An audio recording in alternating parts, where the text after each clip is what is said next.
the impact of work from home during the pandemic.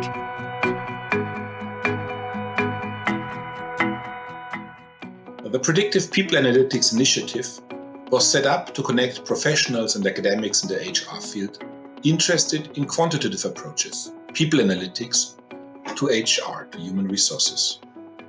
After a very successful start in 2019, where we kicked off the initiative with the PPA Summit in November, where we had more than 100 participants, we had great plans for this year. But like so many other things, also PPA was forced to change plans in response to the pandemic. Instead of many in-person interactions, we were forced to remain in the virtual space. We think we reacted quickly. What did we do? We dedicated a section on our website to present recent research findings and document firms' experiences with adjusting their HR practices to the new challenges they are facing in the pandemic. Now, as it becomes clear that we will not be able to resume our plans of in-person meetings in the near future, we decided to switch to an even more virtual format, to embrace the possibilities of the web and the social media and communicate to you by putting together those video webcasts. We plan to continue to do this over the next couple of months until we hopefully not too late in the next year can start to have in-person meetings again.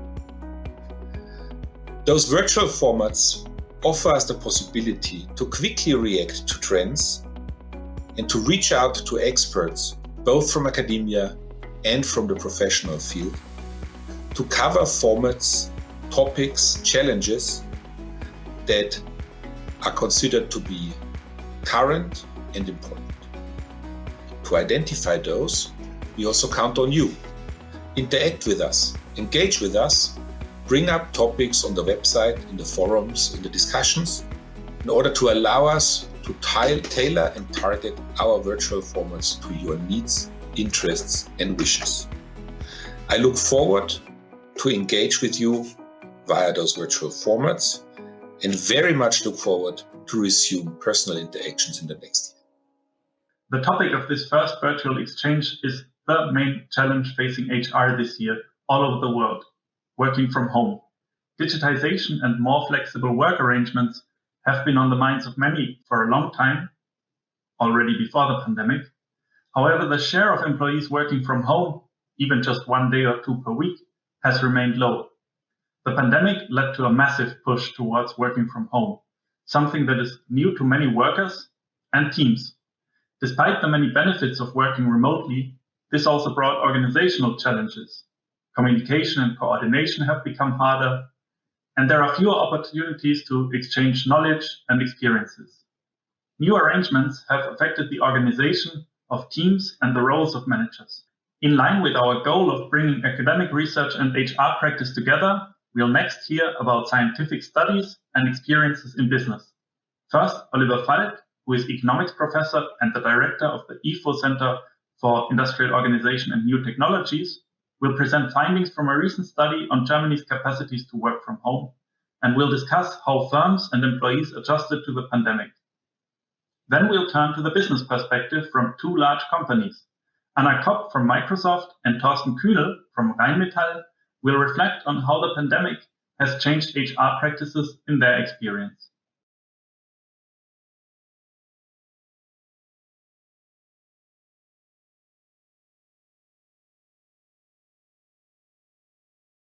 What are companies' experiences with the massive shift to work from home? According to the data from the German Socioeconomic Panel, 35% of German employees worked from home during the lockdown in April.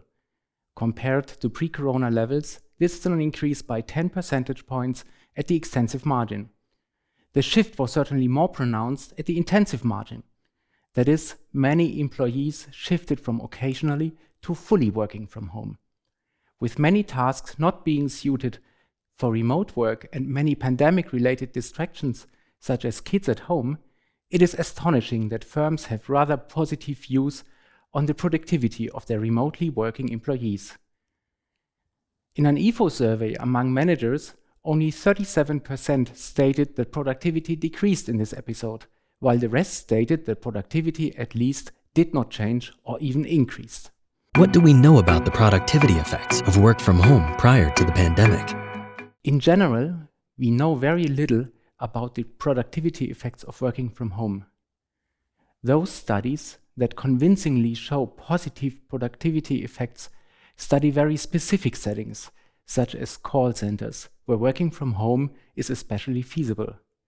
However, for many creative or interactive tasks, working from home is rather not suited, so that productivity effects may be even negative. How large is the actual work from home capacity in Germany? We calculate the capacity to work from home from a large representative survey among 18,000 employees in Germany. The survey was conducted by the Bundesinstitut für Berufsbildung and the Bundesanstalt für Arbeitsschutz und Arbeitsmedizin in 2018. Participants reported whether their job is in general suited for working from home, whether they actually worked from home and the intensity, and whether they would accept an offer if the company would allow to work from home. From this, we calculate an overall capacity to work from home of 56% of employees. Thereby 25% actually work from home, at least occasionally. The untapped capacity of 31% is by 2/3 due to employer-side restrictions. To which extent has the pandemic just pushed the economy towards taking advantages of existing work from home capacity? This is exactly what the pandemic has done. Firms have digitized work processes, invested in IT infrastructure, and bought IT services, so the technical employer-side restrictions have vastly vanished. Also, the prejudice of the lazy worker from home has been reduced. The pandemic has indeed helped overcoming inertia.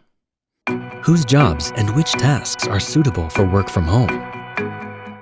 First of all, working from home is a high-skilled urban phenomenon. Thereby, cognitive, non-manual tasks are most likely to be transferable to remote work. Digging deeper further reveals that highly complex non-routine tasks are compatible with part-time working from home only. This underpins that these tasks benefit from personal interaction. How much of this shift is permanent? There is no free lunch. Working from home has advantages and disadvantages for both employers and employees.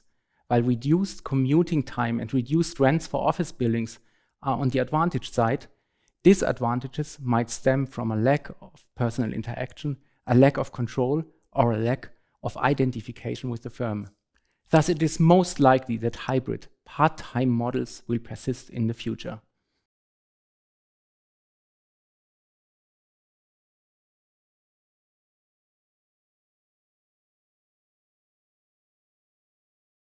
How much work from home did you have before the pandemic, and how much now? We saw less change than many other companies because we already had quite a high level of working from home or working from everywhere at Microsoft before. I have some numbers. We used to have an average of 60% of office attendance. So 3 days in the office and 2 days at home. In this year, when the pandemic started, for certain times we had to send everyone home, and then we've had a cascaded, staggered approach where we made sure those who really need to come in the office for certain reasons can come in. And the two big things we changed there that was a really big impact on the office was, number one, we have free seating. You come in and you sit somewhere. So we had to make sure to keep distance, that we have reduced number of spaces. And therefore, we had to introduce a booking tool. So people have to think about when to come in and book a seat. The second thing that was a big impact was you have to do a health policy for liability reasons. If you're looking at the actual how we're working differently now, there's one thing that we have noticed, and that is we collaborate more. We have numbers, 43% more collaboration. Talking to each other over Teams. But this means that we have 43% less focus time. So we have less time doing our job. So the key thing we are working on right now is reducing number of meetings to make sure people have time to work whatever they need to be doing, and to reduce the overhours, the extra time that people have put in. That's about it. Do you have any insights to share from other companies?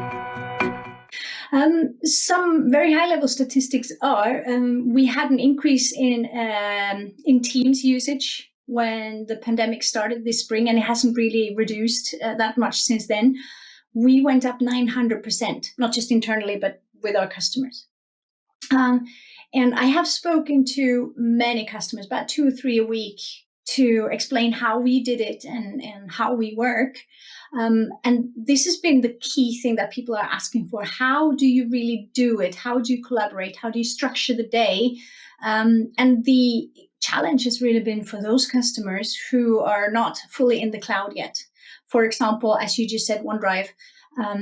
Imagine, after many years of collecting all your documents on your desktop rather than putting them in the cloud, if your company then quickly needs to move to the cloud and have everyone transfer all their work like that, it's quite a big migration, and it's a lot of work.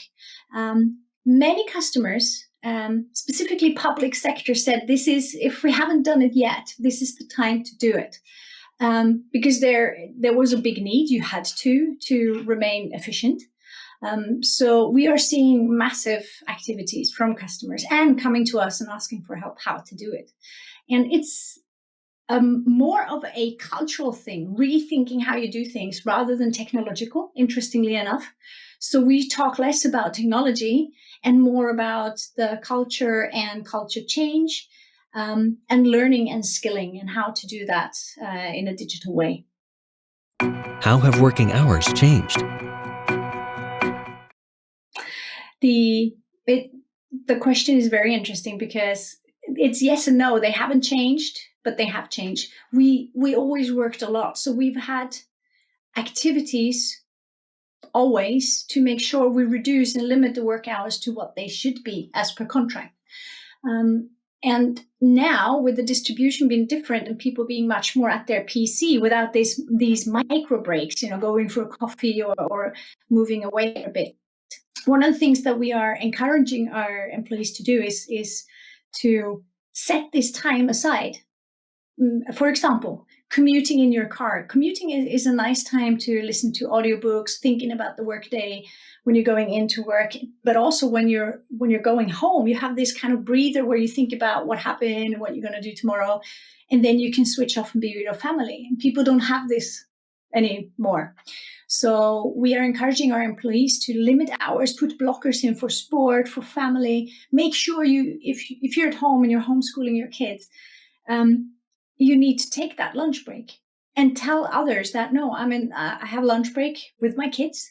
I can't take this call, because the big problem is still that people are taking every call and not saying no enough. So put blockers in, make sure you end the day, and that you are very transparent on if you're online or offline. And if you are offline and people disturb you, make sure that you tell them, hey, I'm in family time. So overall, the distribution we've seen is kind of artificial. We need to get people back to that artificial cascade of your day and the structure of your day that they used to have, just to get more routines back and make sure they stick with their working hours. How has productivity changed? And just in the net productivity, we realize that we produce more. So productivity has gone up, but it's overproductivity. The thing is, if I'm productive and put a lot of things out, we're in knowledge worker business, which means that whatever I do, I need others to take up, landing in adoption, rollout. So it's not just I work for myself. For example, someone that writes a book, they sit down, they write a book, they write, and then they stop writing. It's more for them. Anything I do, and if I'm productive, I cause work for someone else in our company. And if everyone gets more productive, it multiplies significantly. So everyone just getting so overwhelmed with so much work. So it's more about reducing and that productivity to the real essentials. Prioritization is super key right now. Do the right things, do the most important things. And just because you have time and you're on roll, maybe not do everything. And also, if you get things from others that you need to action upon, you also need to be very clear on what's important, what pays into my goals and what I need to deliver for our company. And make sure that you find a balance and a level for the whole company to be productive. Otherwise, we're overproductive, but a lot of it might not be the absolutely highest priority if we do everything. We can't do everything. So that's the balance that we're looking for. To which extent are we able to draw conclusions from the current situation? This year has been the biggest learning for digitalization ever, I think. Our worldwide CEO, Satya Nadella, said, we have experienced 2 years of digitalization in 2 months this spring. And the good thing we learned, and where we're seeing many companies now really thinking about how should the future workplace look once we get the balance right and make sure we're not burning out everyone, to be honest. Everyone's looking forward to this Christmas break now. That we can work from everywhere. We can work flexibly. How can we get new working models for working moms, parents? How is school going to look? Is it going to be all attendance, or will there be kind of a hybrid model also on the schooling side for kids in the future? And also building those hybrid models for ourselves to balance life and work more. And the other thing is, what will a workplace look like? I think the workplace where you go in from Monday to Friday might disappear for many companies, and it's going to turn into a meet place because you go in to be with other people. So from workplace to a meeting place, and then the last step might be showcase. Workplace, meeting place, showcase, where you can live demo whatever it is that you're doing in your working area, so that when customers come in, it's almost like a immersion workplace that you can show your products. So those steps, that's what I think we're seeing, and that means that we need to adapt even up to the political level on what working contracts are looking like. So there's a lot of work to be done to get us through this journey, this shift from what we learned this year and establishing what will be the long-term sustainable work model for the future. How satisfied are employees with work from home? How does this differ across tasks? We know exactly what people are thinking because we ran a survey for our employees, which was run by our Works Council. And it really doesn't matter if you're a manager or an individual contributor. Everyone is pretty much saying the same things. The key satisfaction driver is the flexibility, possibility to organize your own day, your own work, and around family, and maybe even spend more time with family. The dissatisfaction driver are two things. One is equipment, because many people don't have the ergonomic equipment at home, and maybe not even a room separate where they can have peace and quiet to do their work. And the other thing that people are missing, here it comes, is contact, personal contact with other people. So some companies saying we are going to completely, work from home from the future and close our offices. We are not doing this. And this is something we hear from the managers. If you manage a team, you want to have them around you. You want to meet them, in person as well. And that's the number one thing, the social component. That's what people are missing.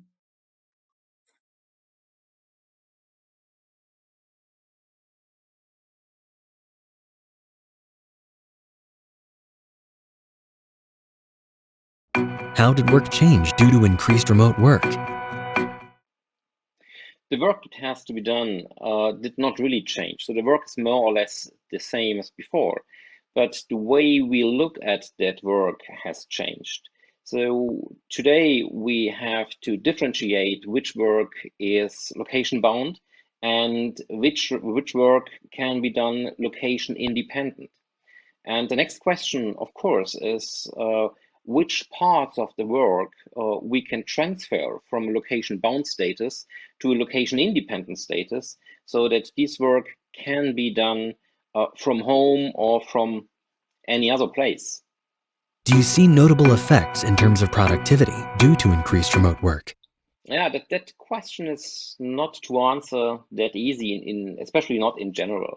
So productivity is a very individual thing, and it's only one piece of the puzzle. So it's dependent of the purpose of the company, of the management style, of the private situation. So if you are alone and if you live alone and you work from home, it's probably easier to adapt to the new style of working. If you have your family at home and the family now has also some expectations because you're at home and I can get in touch with you all the time and you can support me and whatever, you can play with the kids. So if you live in a family situation, you have to get through a longer time of getting used to it and to find a model that works for you and your family and your personal situation. Also, it's depending of depending on the management style of the company. So companies that already introduced OKRs and have a clear vision, a clear purpose, so that the employees know why beyond the money, so why they do the job and why they do the work, it's much easier to get the intrinsic motivation to deliver a perfect performance, a brilliant performance from anywhere, also from home. So if you have a more old school, traditional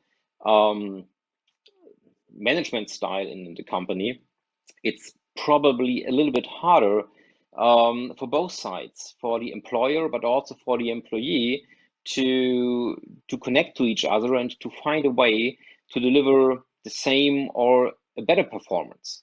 So therefore, I really believe it's pretty individual and depending on a lot of factors beyond working from home, doing the work from home, and how productive it is. Is the new normal going to lead to a sustainable change? From an environmental perspective, I'm totally sure that it is sustainable and it's more sustainable than the way we did our work before. However, if the question is, will it stay? Will it really change? Will the way we work really change? I have to say yes and no. And overall, I believe there will be a noticeable change, of course.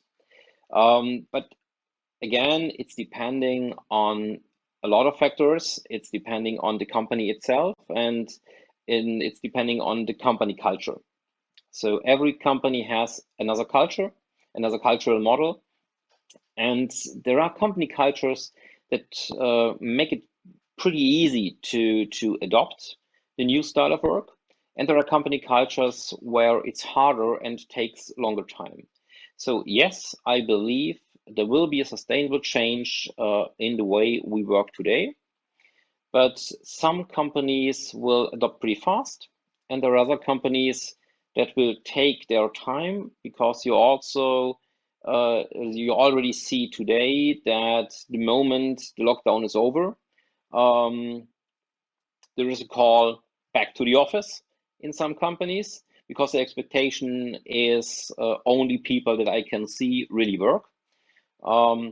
This will probably change over time, especially because we have these sinus curves with lockdown and slow lockdown or lockdown light, sometimes no lockdown, but you have infections in your environment, in your company. So some people have to work from home because companies are forced to let people work from home. They start to see that it's valuable for them. On the one hand side, it's a cost factor because you do not need that central office space anymore in central locations where it's pretty expensive. You do not need all that office equipment with everything in your company, starting from the desktops, desks, up to the security systems in your company. So it makes everything a little bit easier, a little bit cheaper also for the employer, for the company itself. So this is a motivator, a cost motivator for the companies. And on the other hand side, over time, I'm pretty convinced that companies will experience that productivity will rise, productivity will go up, and will also drive the motivation of the employees. What have been the major challenges caused by the rapid shift to remote work? There have been a few big challenges, but also there still are big challenges. So first of all, of course, there have been technical challenges. So it was the equipment. Is the equipment sufficient to do the job from a different place? What about the software licenses? What about VPN? What about the bandwidth? Does the company have enough VPN licenses? Is the bandwidth wide enough? Is enough equipment there? Is the right equipment with the employee to do the job from a different place? So at the beginning, there was for sure a big technical challenge to enable everyone, more or less everyone, that's able to do location independent work to do exactly that. The second thing is what I already mentioned, the personal challenges. So you have to find a model to work from home that works for you, for your family, that no wrong expectations arise, that everyone really get used to the situation that, hey, you're at home now, you work from home. So you have to find a personal model. The next thing is also legal challenges. And in many cases, these legal challenges are still there. So especially in Germany, we have a lot of legal obligations. We have some laws that demand specifications for your working space, for your desk, for your chair. Where is the desk located? Is the room wide enough that you work from home? Where is the window in your office, in your home office? So there are a lot legal aspects that sometimes are still not 100% clarified. So yes, the companies tried to remove all these technical challenges first to enable the employees to work from home. Then everyone had to find a personal model that works for her or him. And over time, when we talk about a sustainable change, when we talk about home office or mobile work that will stay in the future and that will change the way we work in a longer perspective, then we also have to adjust the laws. We have to adjust all these legal obligations to that type of work, because at the moment we still have in many places there a big gap where a lot of open questions are still there.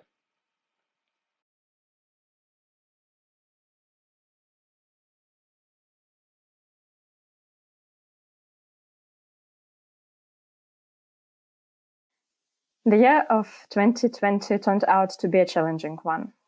However, it also offered opportunities to experiment and to learn.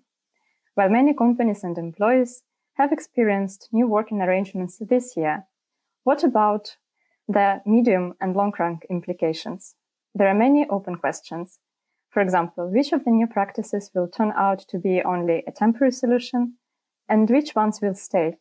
What are the impacts of new and more flexible work practices on firm productivity, innovation, collaboration, and work satisfaction.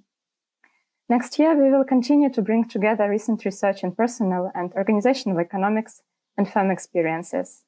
We will continue to address pressing issues in HR and to follow the cutting-edge research. In addition to our blog and forum, we plan to publish new insights, as in this video, where research will meet the practice. Topic-wise, the effects of the COVID pandemic, in particular its medium-term implications, will remain on our agenda, together with other current topics, such as digitization and HR, or measurement of the HR importance for firm performance. More broadly, we will remain committed to identifying the current trends in HR practices and to generating insights which build on the state-of-the-art academic input and experiences of leading firms. We look forward to your feedback, input, and engagement. From our side, we strive to adapt our offers to interests and demands.